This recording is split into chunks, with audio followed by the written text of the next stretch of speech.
racing for the top of the stretch. They turn for home in the Kentucky Derby, and Code of Honor has slipped through down inside to challenge for the lead. Country House on the outside battles on two. War of Will is also there, and down toward the inside, Maximum Security is boxing on two. Improbable down the center of the track. There's 1 furlong to go. It's Maximum Security digging down deep. Country House continues to close on the outside, but Maximum Security at the peak of perfection in the Kentucky Derby wins by 2. Country House was second. Code of Honor was there in the photo for third with Tacitus.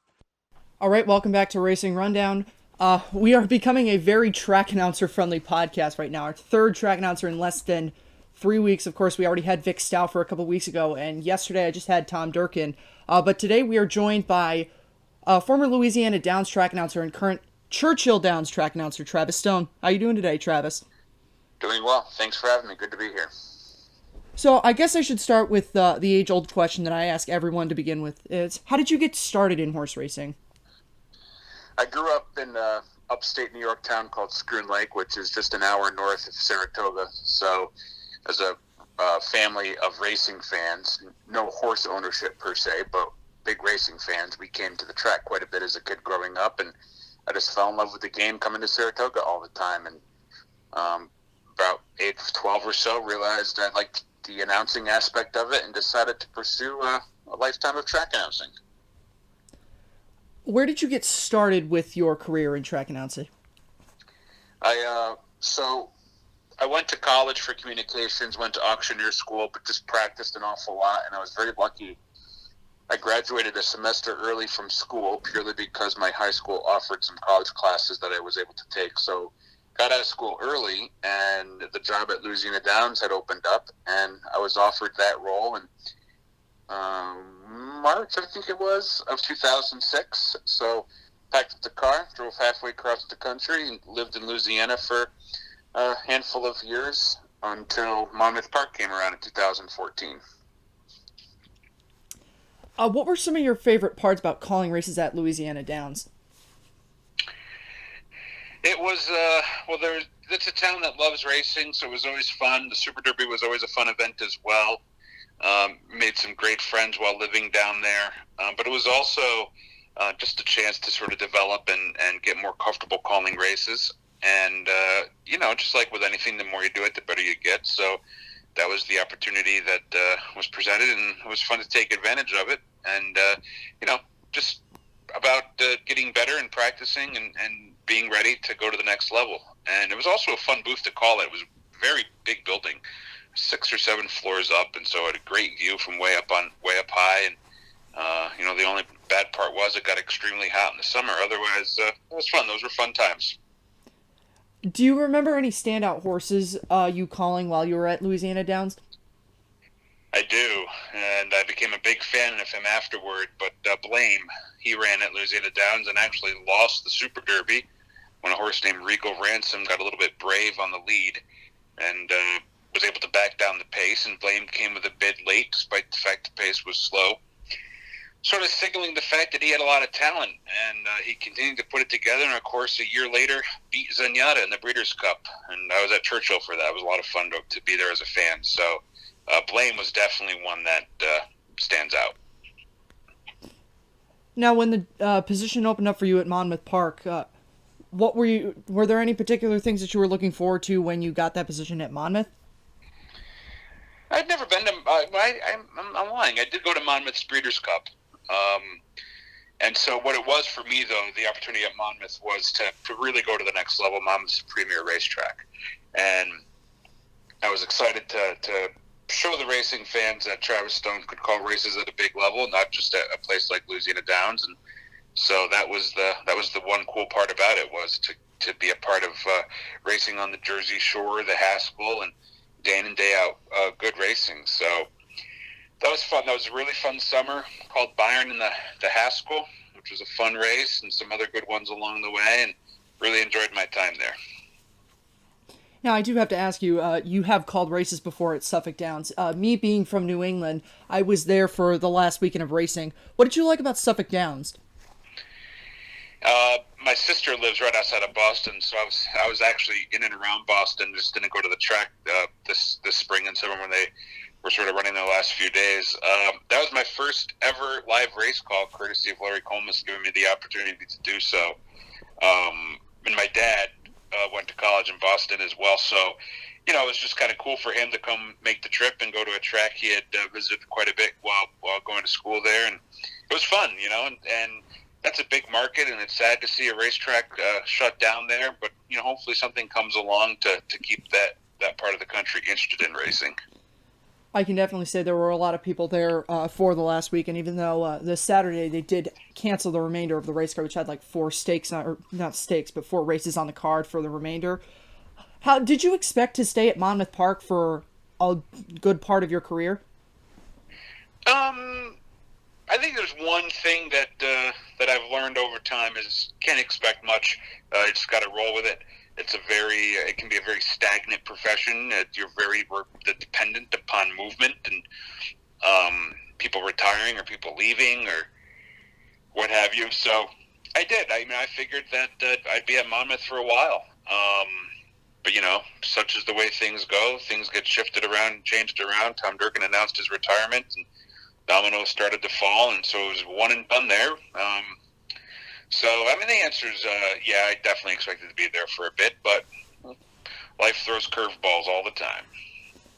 How did you come about getting the job at Churchill Downs? They actually reached out to me, and rest in peace, John Asher sent me an email, and wanted to talk about it, and it was just one of those situations where I think they sort of knew the short list of people they'd be interested in, and so went out there and interviewed with them Thanksgiving week on a Monday, I believe it was, and a month later was being announced as the announcer there. So happened awfully fast, but we'll take it. Going into calling your first Kentucky Derby, what was the preparation like for that, calling a race that obviously there's not a race in the country like the Kentucky Derby with 20 horses and the huge crowd and everything? What was that like to prepare for? Yeah, it was just had to do a few things. One was get to know those horses inside and out. The other was stay as calm as possible and stay focused at the task at hand. And then I created a sort of a framework or a roadmap of how to call the race by listening to other race callers call the race in the past. And, Tom was very kind and spent a couple hours with me on the phone going through his notes and his thoughts on how to call the race. So it was just about knowing those horses, creating a plan and sticking to it. And thankfully, the race was sort of, I don't want to say mundane because it's the Derby and there's no such thing as mundane, but there wasn't much movement. The top 3 horses stayed up top the entire way, and that helped. So got a little bit lucky in that regard, and the weather was nice, no mud, no slop. But it was about staying calm. It really was. Going to bed early, not drinking too much coffee, being smart about things. It's a pretty hectic week. There's always a lot going on. How much different is the preparation for the Kentucky Derby from your first one to now, or is it just you basically do the same things? It's a lot of the same, but I do every year take notes on things to change or optimize, to tweak, what have you. For example, this year, I didn't like how the race call had sounded the past few years around the half-mile pole, so I had made a concerted effort to improve that portion of the race. And there's always little things that pop up that you don't really think about. They're, new learnings every year. So it's an evolving process, but the overall framework of the race call hasn't changed all that much. And, getting to know the horses and things of that nature, that hasn't changed either. How long do you have to spend getting to know the names of the horses and memorizing their silks? For a race like the Derby, it's done 3 weeks in advance for day in and day out race. When they come on the track with 10 minutes to post, I color the silks in my program and memorize them at that time. So it depends. But the Derby is way in advance, and it helps. As a racing fan, I see these prep races. You get to learn them ahead of time. But day in and day out race, it gets 10 minutes to post and cram them in there. Of all the Kentucky Derbies that you called, which one would you say is your favorite? Like, not necessarily your race call, but just the race in general. Well, I had never been to the Derby ever, so the first Derby that I was going to call was the first Derby that I was going to attend. That was pretty wild. That'll be pretty hard to top that, especially because it was American Pharoah. But I also liked the Justified Derby last year. I was a big Justify fan. I followed him all winter long and was sort of thought that he was way the horse to beat, and it just absolutely poured all day long, and it was very tough conditions, and survived that race. That was kind of a memorable one, maybe not because it was a lot of fun, it was a big challenge. This year's was also hard. In fact, this year's was the hardest of the 5 that I called, but my favorite would probably have to be the first, and it'll take something pretty special to knock that one off the pedestal.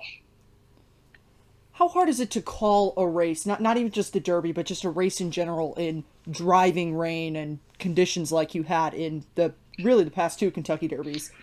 It's unbelievably brutal. In fact, if you go back and listen to the replay from last year, there's a moment on the far turn where I announced Vino Rosso.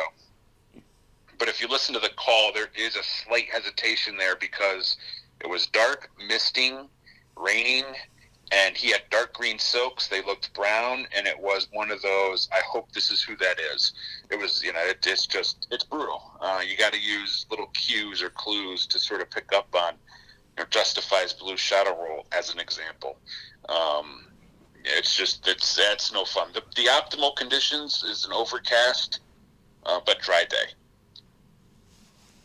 Now, the Breeders' Cup was run at Churchill Downs in 2018, and was that your first time? It wasn't your first time that you were at the Breeders' Cup, but what excited you the most about calling the Breeders' Cup? I was excited about the challenge of it. It's just a lot of big races back to back to back, and you got to bring your A game each and every time. It was also just big fields, and obviously it's some of the best racing in the world. So I was excited about the challenge of calling so many big races. You can anticipate a grade 1 for a couple of weeks and be ready for it, but then you have to be ready for a handful of grade 1s on days like that. So it was more about the challenge, and it was my parents were there, my aunt and uncle were there as well, so it was a fun time in terms of having some family around. So it was just an overall fun weekend. Were there any horses that you were particularly excited to see run? Enable's awesome. Big fan of Monomoy Girl. I liked Game Winner quite a bit at the time as well. Sister Charlie I'm a big fan of. She was in the filly and Mare Turf. It was just, it's Murderer's Row, right? It's all the best of the best. And so I was excited about all of them, but those are a couple that came to mind. Now, obviously, we were going to get to this at some point. You talked earlier about how hard the Kentucky Derby was to call this year. What were your thoughts going into that race and how you thought it was going to play out? It actually sort of went exactly how I thought it would, with the exception of I did not expect Country House to run such a big race, and I was prepared for Maximum Security turning for home with the lead because I respected his talent. As a gambler, I would never have bet him. I don't bet the races I call anyway, but as a race caller, I feared a big effort was coming from him, and so it's just one of those things where that panned out and was helpful. It was a very nerve-wracking race because you had a lot of pink silks. War of Will, Game Winner, and Maximum Security all had pink. 2 of them had a black cap, and it was obviously raining. There was just a lot going on, and it was hard. But thankfully, the other thing is Long Range Toddy had silks that looked very similar to Vacoma's, and so there was just a lot going on. It was very unnerving. And of course, then you had some of the drama, and then you have this big, massive long shot in Country House looming on the outside at the top of the stretch, and it's just everything you're scared about seemed to happen during those 2 minutes. But luckily, we survived, and hopefully next year's goes a little bit smoother. I'll be perfectly honest. Going back and looking at that race, I even have trouble figuring out who's who in that. Because like you said, Vacoma and Long Range Toddy look almost the same silks, and with all the horses with pink, and I'm not sure if there were 2 Windstar horses or not, but What did you actually see what happened on the far turn? Because I know Larry Colmus said this, that that's a very hard area. It's the hardest place to see what's going on. Did you have any idea that anything had occurred on the far turn? No, and it's pretty impossible to see it from the pan shot because maximum security basically veers to his right, but that's moving straight away from us. So you don't see it. You frankly can't see it. In fact, I don't think anybody that was watching the pan shot realized what had happened. It's, the beneficiaries of having the blimp view or the head-on view is where you can start to see that stuff happen. So, no, it's impossible to see it. What were your thoughts when you first saw an objection come up? Because I know my thoughts were, oh, this is the Kentucky Derby. This will be sorted out in like 2 minutes. I mean, that was probably a subconscious thought. I was so relieved the race was over. A lot of what happened in the next 20-some-odd minutes, I don't really remember much. I was one of those, like, the race is over. From my perspective, I had checked out. And, sort of the announcing of the objection and some of the tains and stuff like that was just sort of just doing the job, right? Going back to the old habits of what I do day in and day out, because I was exhausted. That was a really hard race to call, and I was just thankful it was over. Anything else that might happen wasn't really gonna be too brutal for me to handle. So, yeah. What were your thoughts when the decision came through that they were going to disqualify the winner? I work next to those stewards day in and day out. They do a great job. And I knew it was coming because, first off, I can hear them deliberating a little bit, and I knew the longer it takes, the more likely it's happening. So I was not surprised at all. I was not surprised. And Barb Borden, the head steward there, I told her, I said, I respect your decision. So that was hard to do, and you did what you felt was right, and so I respect her for doing that, and I respect all three of them. They did the right thing, and it's too bad. You hate to see it, but I told people afterward, at some point, and as we weave our way through time, there was going to be a disqualification in the Kentucky Derby, and hopefully we just got it out of the way last year. Now, I do want to ask you, as someone who is a horse racing fan, and you said does play races sometime, how do you feel the rest of the year shapes out? Well, I thought Maximum Security ran really well the other day in the Haskell. But I think there's a lot of really good horses in this group. And he was the beneficiary of a good setup in the Kentucky Derby.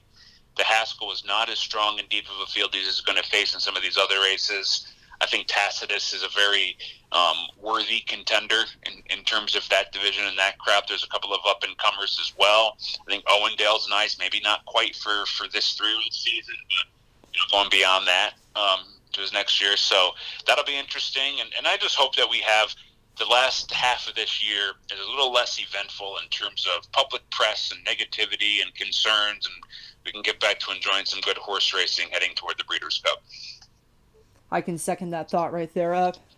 If I were to ask you right now, today, Horse of the Year, Bricks and Mortar, Midnight Bisou, or Maitoli, who would you be going with? I definitely would not take Midnight Bisou. I think she's a really nice horse. I was not overly impressed with her last race, and I'm a big Elate fan, and I think there's a chance that Elate turns the tables on her later this summer in the Personal Ensign. Matoli is extremely talented. That's just a division that seems to get forgotten a little bit. And as long as Bricks and Mortar keeps winning, I think he might be the one that takes it down. But there's still a ways to go. I mean, if Maximum Security were to win the Travers and the Breeders' Cup Classic, I think he's the one that gets it. So, a lot of ifs, but we'll see. Travis Stone, like I said earlier, Churchill Downs track announcer, very good track announcer. I think one of the best active guys in the country right now. Also, a New York Knicks fan, so our condolences go out to you on that. Oh, brutal.